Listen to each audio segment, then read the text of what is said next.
Lee Dundas, human rights attorney. We need to ensure the cure is not worse than the disease.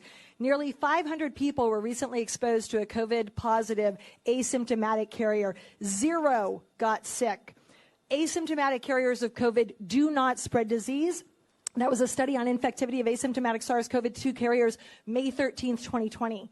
The CDC, a couple weeks ago, did a study where they looked at every single other study in the entire world on face mask wearing. And this is what they found. The CDC found, quote, no reduction in viral transmission with the use of face masks.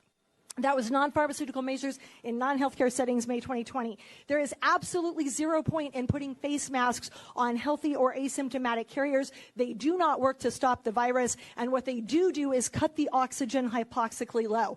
I want to note that within 72 hours of the mandatory mask order going into effect 9 days ago, we had not 1 but 2 people rendered unconscious in Orange County and 2 of your districts requiring Code 3 lights and sirens medical intervention.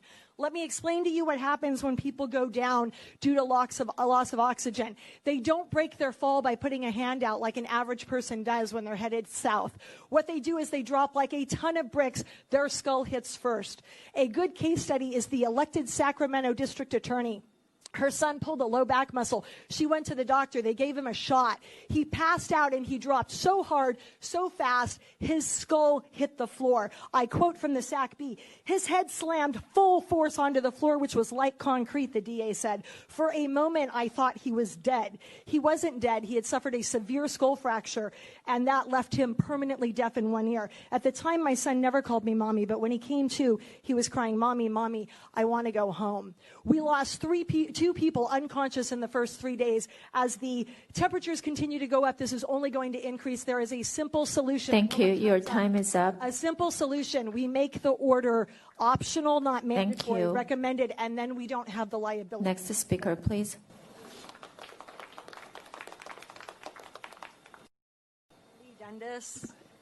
Lee Dundas, attorney. I spoke earlier.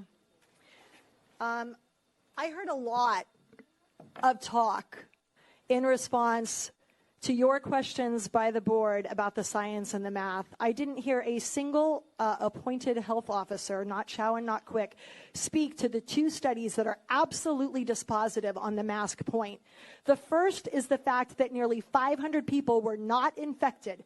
There was 0 infection when they were exposed to somebody who had COVID but was not symptomatic.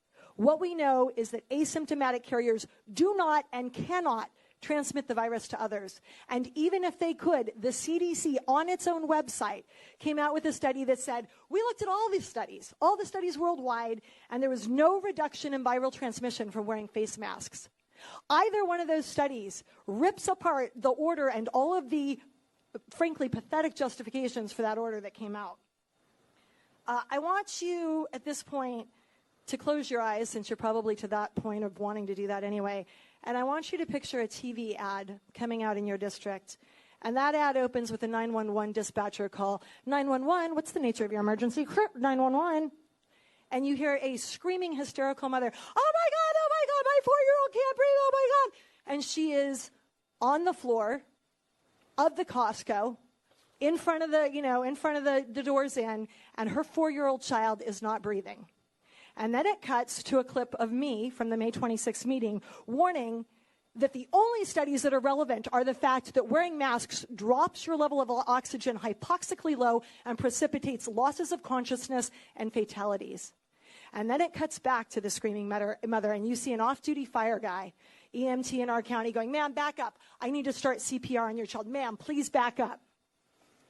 And then you cut to another film clip where I said last week, with all guns blazing, I am warning you, people will start dropping like flies, and you had best pray that they can be revived. And then you're going to see the OC board and the OC health department, but they didn't take that advice. And then you're going to cut to a final clip of this child being airlifted to some sort of neuro ICU, after which she is pronounced dead. This is not hypothetical. You lost 2 people in the first 3 days, you need, as the Board of Supervisors, to go pull those 911 calls. And you need to ask some very hard questions of the psychiatrist who forgot to disclose his AstraZeneca money and the Suboxone-writing woman who is making this order because it is not justified by the science. There is a simple answer to avoiding this liability freight train and this PR nightmare that will gut your careers, and that is to make the order recommended, your time is up, but not mandatory. And if you are taught how to observe, you cease to observe.